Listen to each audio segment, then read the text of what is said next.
Right then, I'm in my chair again, so it must mean a movie review. It's really, really hot here. As you can see, I'm sweating, so it's like 30 degrees in the UK. Apologies, but this is my review of Endless. I threw this out on Twitter to basically ask you guys to review it with me. I told you the film, and I want to hear your review. I want to hear your interpretation, because this film lends itself very, very well to quite an open interpretation. The Endless is a deeply Lovecraft inspired film, but with an interpretive message. So that's what I mean by getting your guys' opinion in the comment section. I'm going to say a whole bunch of stuff here which could be completely wrong because it's how I interpreted the film. But that's why this is a great one to have your review as well. So I'll talk about non-spoilers, then I'll go into spoilers, and between us all, we'll try to get to grips with this Lovecraft film. So The Endless, written and directed by Justin Benson and Aaron Moorhead. Great film. I really, really liked it.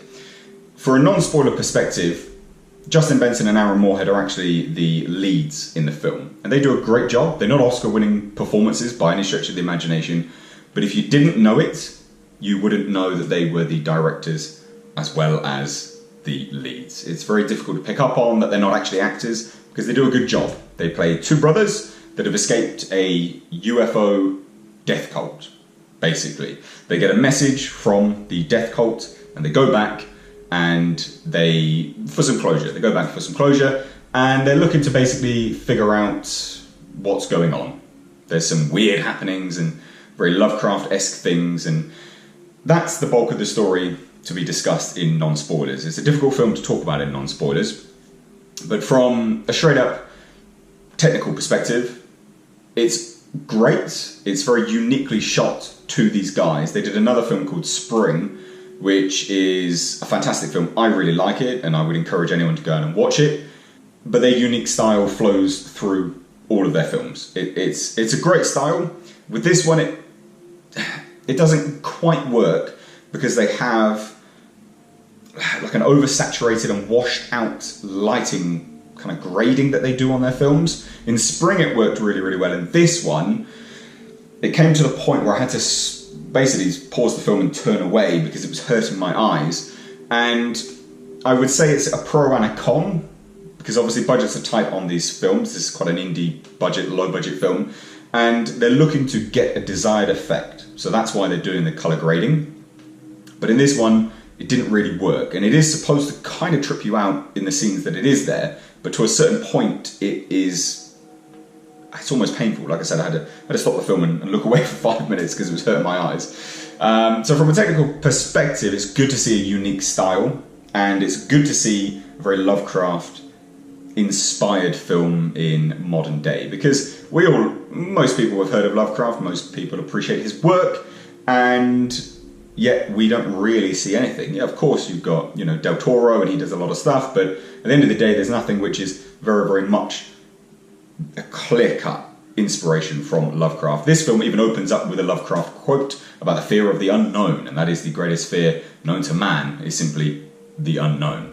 So it's good to see, and it is great that they are doing it, but it's that unique style which for this film was of detriment. The acting is tight, it hams up quite close towards the end, and it's a little bit off-putting, but overall it's a tightly constructed film. Solid effects, again, taking the budget into account, it's not bad, but it's not outstanding. So that's kind of my non-spoiler review. It has, again, I'll kind of add to it a little bit, it has twists and turns, there's misdirection, and some things which are not quite going on, but you think they're going on, and you don't really know, and it's a good film, but it is classic Lovecraft inspired. It's essentially the unknown, if you get me. So we'll talk about spoilers now, because it's a difficult film to review in a spoiler-free section. So spoilers, here we go. There is a god in this film. There is a all-powerful being.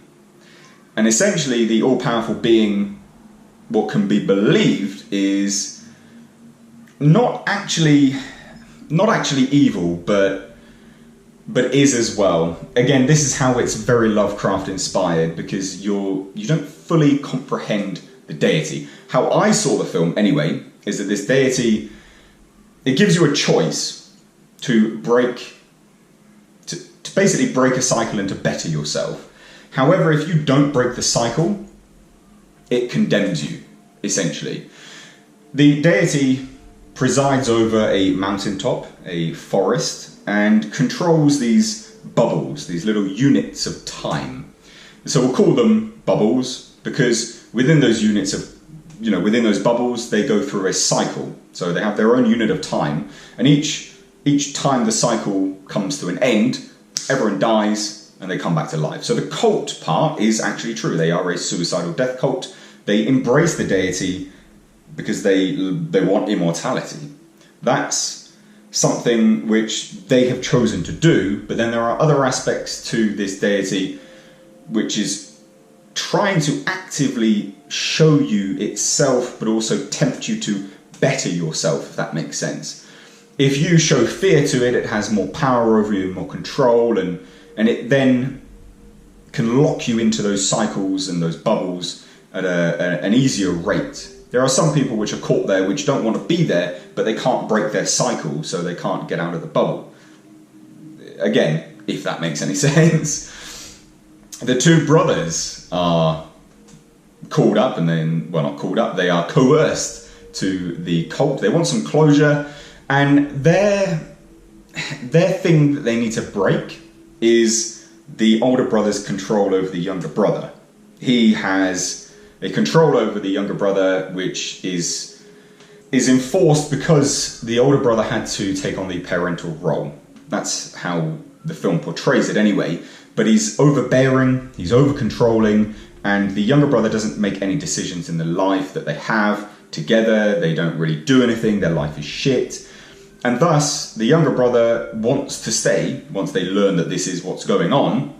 But the lesson learned is that the older brother then goes, okay, well, we'll stay then. Because you've made the decision, I'm going to respect that, and we're going to stay, because otherwise I would hate myself for letting you, do that. I would regret that. And then the younger brother instantly turns around and goes, okay, let's go, let's do it. And that's kind of the message which I got from the film, is that there is a deity there, and it's not strictly speaking evil, but it's not strictly speaking good either. It essentially gives you a choice to break something in your life which is ultra negative. And if you don't, it will condemn you to a constant cycle of pain, of death and rebirth. And the pain aspect is quite horrific. It basically rips this bubble apart. And they show it. Can't be nice. So it is condemning you to something. And again, this message can be applied to the other things which we see throughout the film. So there are two friends. There's one which is a drug addict and one who is there trying to save him. The cycle there could be that the drug addict needs basically the choice to stop being addicted to drugs. He's a gun-toting tweaker. And his friend has gone there to help him, great, but also his friend left his wife to do so. So the message, or how I interpreted the film, can be projected onto that from the perspective of both parties. The drug abuser needs to break the cycle of being addicted to drugs, but also the husband that left his wife, the tweaker's friend, needs to break the cycle of pain being inflicted up from someone else and then being put onto his wife, because obviously he's left her to go and help his friend. So there's kind of that implication there. There's also some other people running through the film which there's kind of, the message can be pushed on there, but I'd have to think on it a little bit more to really, push my interpretation into it. Because it's not clear cut, and this is why I think this film is really, really good for an open interpretation from other people. The ending of the film backs up my interpretation very well. That's why I think I'm right, but I could be wrong. The ending of the film is that the brothers, like I say, they come to that decision, and they have to work together, but the older brother has to accept the younger brother's decision and go with what the younger brother wants to make it out alive. And that's the only way they make it out of that bubble. So they break their cycle. They break the cycle of the older brother controlling the younger brother, and the younger brother not getting anything that he wants, not making any decisions at all. So that's how I got that interpretation. I really liked the film. It has some technical issues, and they ham it up with the acting right towards the end. But on a whole, if you're looking at just the Lovecraft inspired themes, it does that really, really well. Which I would say most people that know of the Lovecraft mythos would really, really appreciate this film for what it is doing and paying homage to it. But I want to know what you guys thought, so please leave your comments down below, whether you got the colour grading issue and it hurt your eyes like it did me, what your interpretation of the film was and its message, because there are some kind of messages there. What did the deity want? Was he evil? Was he good? What did he want? So let me know your thoughts down below in the comment section. If you haven't seen this film, go on and watch it. I would highly, highly recommend it. This is kind of an ending explained as well, so I will put that in the title. But guys, I've been Mr. H. As always, I'll catch you in the next video.